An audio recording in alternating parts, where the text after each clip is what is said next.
How's everybody doing? My name is Jay Williams. I'm here with Daniel Carcillo. I'm here with Sean Comboy. He's the executive director of Players Tribune, and I have to read your your thing out loud. It's pretty extensive, but I think it's warranted.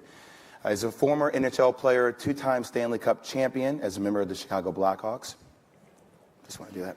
After retiring from the NHL in 2015, Carcillo created the nonprofit, the Chapter 5 Foundation, that assists former NHL players who are suffering from post-concussion syndrome and mental health issues.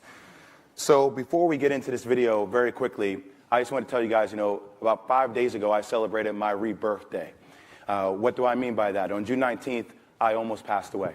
I hit a utility pole going 75 miles per hour. I got lucky enough to be the second pick for the Chicago Bulls in the 2002 NBA draft, played for a year, and then my career ended abruptly because of an accident. It took me 2.5 years to learn how to walk again, another year to learn how to run. I was addicted to Oxycontin. I had some addiction issues to some other things, and I fought back. I wish there was a platform like TPT that was there that could have properly helped me convey my story to the public. So much times as an athlete, we're vulnerable just like anybody else, but we're taught to be tougher. Think about from the time you're a little kid. You fall, you cry, you don't cry. You get up, you're tougher than that.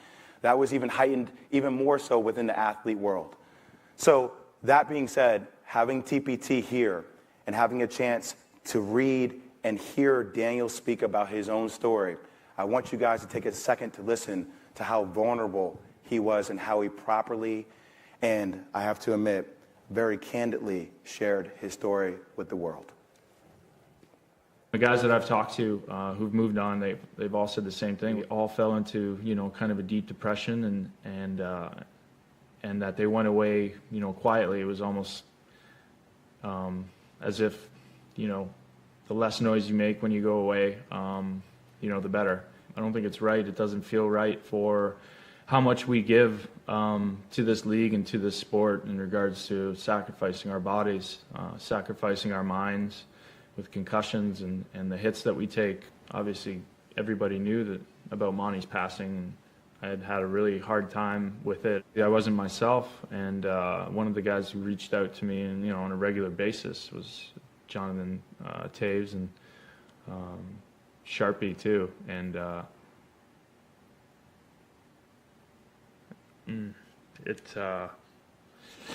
it meant a lot,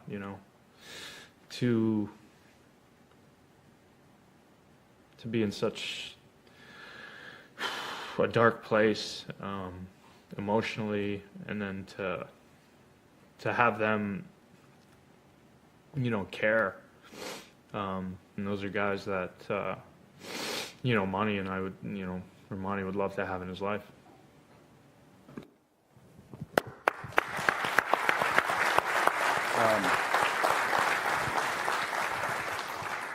A lot of questions for both you guys, and I know we're just having an open conversation, but Daniel, I'll start off with you. What led you to the Players Tribune to talk about something as vulnerable as that? I think the biggest draw is that Sean expressed that I'd have final input with him, and through the whole process too. They sent me the video, and we could tweak it together, and that's not typical. When you're speaking in the media and you're an athlete, you could say 30 words, and that reporter can take 10 of those words and then run with their own narrative. And it's refreshing to have that platform, and I think a lot of guys now are reaching out and wanting to tell their story, and wanting that final cut, that final input. Send me the video, let me see how it looks. It comes from my mouth, and I think that's fair. I think that every athlete deserves that. And Sean, how's the process work? Take us through it from beginning to end. Yeah, I think what people don't realize when they watch that video is, number one, obviously that takes an incredible amount of courage to talk about losing one of your best friends in the world and what that meant to you and your relationship. But what a lot of people didn't realize is that when we filmed that, Daniel was actually suffering from post-concussion syndrome at the time, had recently got a concussion, and was also facing the end of his career.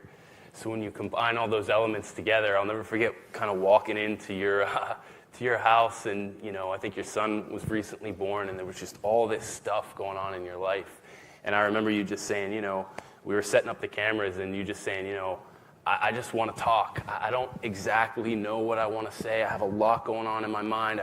I was thinking last night. I was writing some stuff down. And it was funny because I think anyone who's ever tried to create anything has that similar thoughts of anxiety and worry and just trying to get it out, let alone dealing with everything that you were dealing with in your life. And what was so cool about it is it's amazing to watch now because, so much time has passed, and it's amazing to see what you've done since then. But I think, seeing your vulnerability there and, seeing you get so emotional just about other players reaching out to you when you were suffering, to me, that's exactly what, we try to do here is show the human side of these guys that you see on TV who you think are superheroes. But even if they're superheroes, there's so much going on in their life that people have no idea about. I'm sure you could speak to that better than anyone, Jay. Yeah. It was funny. I wish you guys could have heard the conversation we had in that small back room. I've never met Daniel before, but there's this relatability that you have from somebody that's going through something. And for us, it never really stops. It's always an ongoing thing. So I know when I wrote my book, I wish I had the platform like TPT, but when I wrote my book, I did it for myself first. It was a way for me to talk to myself about my emotions. I think inevitably it helped other people. Was it the same way for you? And then if it was, how did you deal with the responses from the public once that came out? So, with Steve and yeah, I was looking at that video. I could see in my own eyes, I was hurting. I was, I think, 7 or 8 days removed from that concussion, and I wanted to talk, like Sean said, and I just wanted to use that video as almost therapy. And it was really when I sat down, and usually when we sit down, we have, I usually have a game plan, but it was. By the way, everybody heard that, right? Usually as an athlete, you have a game plan, yeah, right, about yeah. what you're going to say and how you're going to say it. It was just, I wanted to make a call to arms. I just seen my friends suffer through a year and a half of nobody helping him. He'd suffered 16 confirmed concussions in that league. Nobody diagnosed him. Nobody cared for him. He was kind of just discarded. And one day before a game, my phone was going off, and it sounds really, really messed up to say, but I knew that I was going to get that phone call, and there was really nothing that I could do. And so I wanted to just talk about how he'd struggled, how I was struggling, and then hopefully more guys can see that vulnerability. They call me, and we send them to treatment, or I just talk to them in an informal process, human to human, and it just needed to be done. It needed to be said, and thank gosh I had Sean there guiding me through that whole process, because it's tough to see that video. I haven't watched it in a while, but man, I could see it in my eyes. My speech was slurred. I was in a bad way. Sean, how did you navigate that? How did you navigate it? How do you get to the final product, and how do you take it to market? Yeah, I think, and it all depends, I think, on the kind of story we're telling. Not all the stories that we tell are as heavy as as what we did together. But I think ultimately what we're looking for is a moment of true authenticity. I think you watch so much and you read so much now. We're just inundated with content, and I think it's very rare that you get even just 10 seconds or 15 seconds of a moment, I think, like you see with Daniel, where almost everything you thought you were going to say kind of melted away, and you get emotional just about a guy like Johnny Taves, a superstar, reaching out to you, And it's text, yeah, it's crazy. That to me, that moment, and I've done this hundreds of times now with hundreds of athletes, and I think the common denominator that I would say is that I don't think the public in the world we're in understands how needed it is for everyone, every human being, whether you're a millionaire athlete, whether you're playing college ball, whether you're just somebody on the street, to have a real human connection and feel like people care about you. And I think almost, and I'm curious for both of you what you think about this, but I almost feel like in the world that you're in the bubble that you're in, it actually almost hurts sometimes human relationships and that one-on-one connection. You know what I mean? Mm-hmm. It's, I mean, you can speak to it too, but the world, like the sports world and being an athlete, it's not the real world, you know. Everything is catered. You are, I mean, you're treated, you're held on this pedestal. And then you get into the real world, and that community, you lose that community, and you lose that, those friendships, and there's a gap, right? And when I just met Jay, and I know Jay played sports, and there's that kinship and there's that, I feel comfortable talking to him right away, because I know he's been through that grind, that mental grind, the body, the traveling, and he understands. Like, that's the biggest thing, is that, you know, you understand. And so you could let your guard down right away, because as an athlete, your guard is always up, you know, and you're a 1099. I mean, you know, I played on a hockey team with 22 other guys, but if I didn't have my stuff together and Daniel didn't show up and play his role within that team, then I would lose my job. So it was always on me, and you know, you can speak to it too. But it's mentally, I don't think people talk about it, the mental grind, enough. I watch a lot of videos, and 80% psychological, 20% mechanics. So why are we not focusing on the 80%, and why do we just focus on the mechanics? You know, and that's where I think it needs to get to. It needs to get away from the Instagram life, and you need to just speak honestly about how hard it is, you know? I know one of the most difficult things I had to deal with was after I got hurt, it's all about the way you're remembered, right? So being from New Jersey, J.R. Smith is a good friend of mine. And you can only imagine for him having that in-moment miscue happen during the NBA Finals, and how that becomes a meme, how that becomes the center of every talk show, you know, and then for him, how do you go back to living a normal life? You never do. People will always remind you of that mishap or that situation. It was the same for me. People reminded me all the time of my accident. And all of a sudden, my legacy, all these years that I worked my tail off to get to, now I was remembered for that. So I remember when I worked with them, I worked with Seamus because I've had 13 surgeries. And one of the coolest parts about me working for Seamus was I was addicted to OxyContin. It was easy for doctors to keep prescribing me OxyContin. We talked about this. Mm-hmm. It was easy for the doctors to keep prescribing me, you know, Percocet or ibuprofen 800 to take 4 or 5 times a day for me to just get through the pain. But all of a sudden, I wanted to rub CBD oil on my knee, and I got demonized, right? So to work with somebody about, hey, what's the proper way to articulate this thought, and then to create the right video where you feel like it's the right representation for yourself. It was one of the first times that I felt like a company actually saw me. Mm-hmm. They saw me for the person I was. Do you feel, Sean, that athletes are coming to you, whether it's social activism, whether it's issues, you know, they're going through with their family? Do you find that's happening more and more and more as time progresses? Yeah, I think, you know, when we launched 3.5 years ago, and I think initially even our thought, right, was what do athletes actually want to talk about? I mean, we almost had no idea. If you say, hey, Danny, I'm going to give you carte blanche, you talk about anything.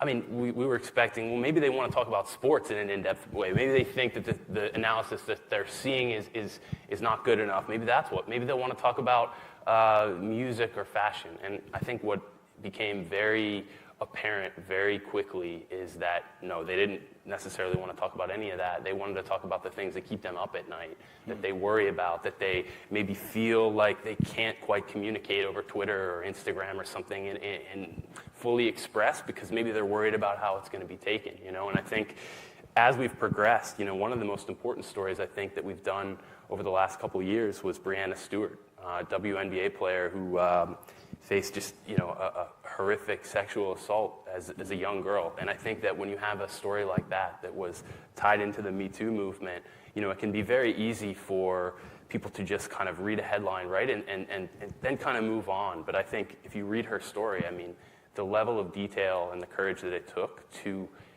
really go there and explain what she went through. I think anyone that reads that, like, you want to do something about it. I mean, it changes you in a deep way to hear someone describe it that way. And I think that, all we're trying to do is pass you guys the ball and let you just feel like you're comfortable enough to be real with us, And I think the deal, that we always say, and I mean, I think I said it to you, is we're also, though, going to treat you like a writer or a producer on a project. Like, we're going to push this to try to be the best that it can be. And it's not that we always succeed, of course, sometimes we don't get there, but we want this to be something that your grandchildren maybe will watch or read someday and feel like they understood grandpa or grandma, and what they were going through. And Sean, that's the best part, though. Everybody's been through an accident of some form or fashion. I mean, it's relatable across the board to a certain degree. It's a human issue. Exactly. I mean, it kind of irks me how, like, the public looks at athletes and holds them up on this pedestal. And if you have that platform, you have to, in my opinion, you have to use it to help other people and humanize things. I mean, I have a transition program, and a lot of people are like, oh, millionaires, they don't need help transitioning, but I say it's not about that. It's a human issue. Everybody has a tough time transitioning from one job to another. And there's the anxiety and the depression and the loss of the community and feeling like you're alone. And where do you go? Who do you turn to? And it's a lot of this stuff comes back to being a human being, and if you have that platform, I really do believe that you have an obligation to help. And to be honest and to be vulnerable, and I don't really know any other way to do it, to live my life. Like, if I just came up to you and we had a conversation, I introduced myself, and you asked me how I'm doing, well, I'll tell you how I'm doing. You might not like the answer, and it might make you awkward and start backing out of the conversation, but that's just the way that I speak and live my life, And this is why this is the perfect platform to have those type of discussions where you get a chance to really see inside how these human beings actually think, right? What they feel. Sean, what's the next step in evolution for TPT? Where are we going? Well, we're going overseas. We recently rolled out a World Cup package. I think that was pretty amazing, and I think one of the reasons why it was so cool is that we had athletes that are playing in this World Cup that speak multiple languages, right? And so if you think about that, like, people say all the time, well, okay, I don't understand, why can't these athletes just, go to traditional media and tell their stories? They absolutely can, right? We're not even trying to compete with traditional media by any means. Like, there's a place for that is essential, right? But I think that at times, it's just very difficult to, for instance, try to communicate in English if that's your second language, right? You may be more comfortable in Portuguese and Spanish and French. And so for these World Cup pieces, what was really remarkable is a lot of the athletes that we worked with had reputations of being, difficult or closed off, and not a lot of people knew a lot about them, right? So we worked with Raheem Sterling from England. He's going through a huge issue over there where the tabloids were really attacking his character, right? And we sat down with him. He was the nicest guy in the world. He was so, and what he had been through, coming to England as a 5-year-old kid and being in this new culture and just trying to adapt and working in a hotel with his mom, like cleaning bed sheets and cleaning toilets. This kid had a dream to play in the World Cup someday, and now he's playing in the World Cup. And what was everybody talking about? They weren't talking about that. They were talking about that he bought his mom a house for, millions of dollars and the kind of car he drives. And it's incredibly dehumanizing, And so I think, that's just one example of someone who, obviously English is his first language, but we worked with Romelu Lukaku, who's tearing it up at the World Cup for Belgium. And he speaks 5 languages. And what he was saying to us was, I've always kind of closed myself down a little bit because I can speak English with you, we can do the interview in English, but I'm worried that I'm not going to be fully expressing myself and my story and what I want to say, And so I think it's a huge opportunity for us to provide tools to be able to also publish articles and do videos in multiple languages where we make absolutely sure that there's nothing that is lost in translation or anything like that. So global is one thing, but for me personally, it's just more stories like Daniel's and pushing athletes to continue to push the boundaries of what maybe they thought they could do as far as affecting change in the world. You know? I know we don't have time for one last question. We have 2 seconds, but take your time. Where are you now, as opposed to where were you when you first did this story? I Of course, I saved the hardest question for last with no time on the clock. I feel like I'm 16 again. I've just recently come out of a clinic in Orlando that's identified the parts of my brain that were injured, identified the dead neurons. You can't make your neurons alive again once they're dead, but you can make new neurological pathways and balance out that chemical imbalance that has come from a lot of traumatic brain injuries. They're saying, on average, that an NHL guy, semi-pro or pro, receives a traumatic brain injury once a game. So that would mean I've had 780. And that could be a stick to the face or a shoulder to the chin and anything. So, I have a beautiful family. Everybody's healthy. I'm healthy. I'm operating a business. I'm operating a foundation, and just in a good place, and just really grateful to Sean and Sam recently for the last video, and just basically showing what real treatment for a traumatic brain injury looks like. That was the only thing, the only message that I wanted to convey, and it's been 15 days, and I think there's over 7 million views, and what that tells you is this is a human issue. Like, it's firefighters and police officers, and it's a lot of NHL guys have helped 32 guys get into treatment. Wow. And it's, and I mean, when you can save lives through a platform like this, I mean, what else is there? Well, I commend you for your vulnerability, your courage. Thank you so much, Daniel, for everything you do, everything you continue to do. Sean, thank you. Thank you guys as well.